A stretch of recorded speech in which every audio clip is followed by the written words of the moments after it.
¿Qué tal? Vamos a revisar un tema que sí o sí aparece tanto en el EUNACOM como en el día a día de la atención primaria, el manejo de la epistaxis. Es una de las urgencias más comunes, así que dominar el protocolo es clave. Y es que en serio, es la urgencia de otorrino más frecuente que vamos a ver en APS.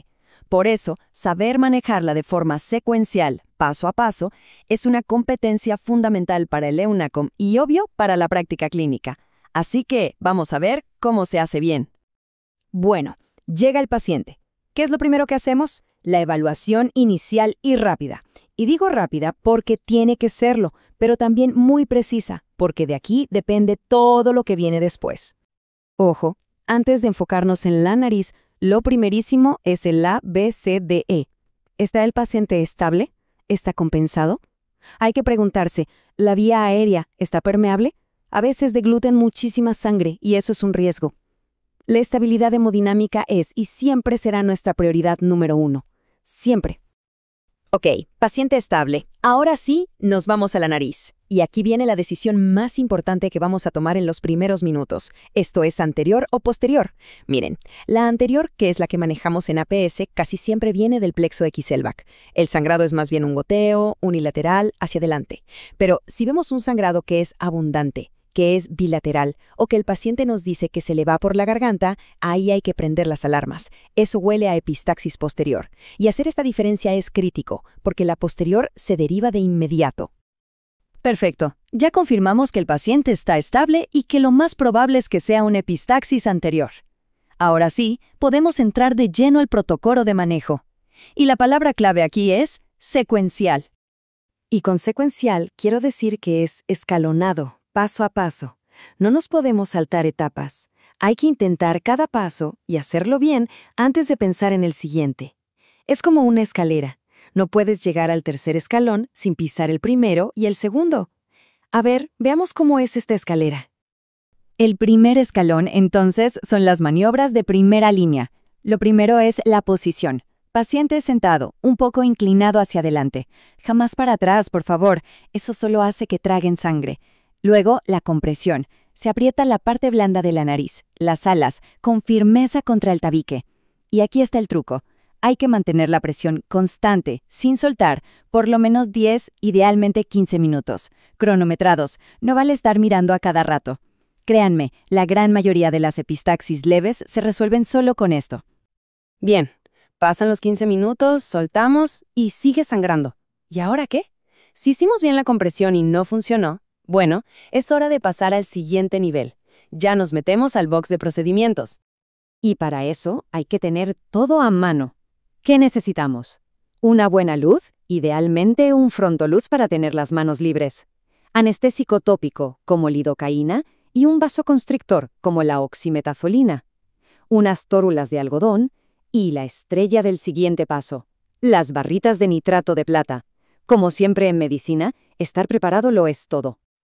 Ok, tenemos todo listo. Limpiamos un poco la fosa nasal, aspiramos si es necesario y ¡bingo! Vemos el vasito sangrante ahí en el área de Kieselbach. Si el punto de sangrado es visible y podemos llegar a él, la indicación es clara: cauterización química. ¿Cómo se hace? Con la barrita de nitrato de plata, primero se toca alrededor del vaso y luego justo encima. Unos 5 a 10 segundos son suficientes. Sabremos que funcionó cuando veamos que se forma una costra blanquita, una escara. Ahí paramos. Y ahora, atención máxima. Esto es pregunta de examen y una regla de oro en la práctica clínica. Escuchen bien, nunca, pero nunca se cauterizan ambos lados del tabique en la misma sesión. Jamás. ¿Por qué? Porque cortamos la irrigación de ambos lados y el riesgo de hacer una perforación del septum es altísimo. Esto es innegociable, ¿de acuerdo? Regla de oro. Ok, perfecto. Pero pongámonos en otro escenario. Cauterizamos y sigue sangrando. O peor, nunca logramos ver de dónde viene el sangrado. ¿Qué hacemos ahí? ¿Cuál es la última carta que tenemos en la atención primaria? Pues el taponamiento nasal anterior. Esa es nuestra última herramienta en APS. La indicación es justamente esa. El sangrado no para a pesar de la compresión y de los intentos de cauterización. El principio es simple. Hay que aplicar presión. ¿Cómo? Rellenando la fosa nasal de forma ordenada, metódica. Imaginen un acordeón. Se empieza desde atrás hacia adelante y desde el piso de la nariz hacia arriba. Así nos aseguramos de que la presión sea pareja en toda la cavidad. Listo, el taponamiento está puesto y el sangrado paró. ¡Excelente! Pero el trabajo no termina ahí. Hay dos cosas que son obligatorias. Primero, ese tapón se queda puesto entre 48 y 72 horas, o sea, 2 o 3 días. Y segundo, y esto es fundamental, hay que iniciar antibióticos profilácticos. Amoxicilina con clavulánico es una excelente opción. ¿Por qué? Para prevenir dos cosas: una rinosinusitis bacteriana y, algo más raro pero muy grave, el síndrome de shock tóxico. Bueno, con el sangrado ya controlado, sea con compresión, cauterización o taponamiento, llegamos a la parte final del manejo, las indicaciones para la casa y, súper importante, saber cuándo tenemos que derivar. Al momento del alta, educar bien al paciente es casi tan importante como lo que hicimos antes. Hay que darle instrucciones claras para que no vuelva a sangrar.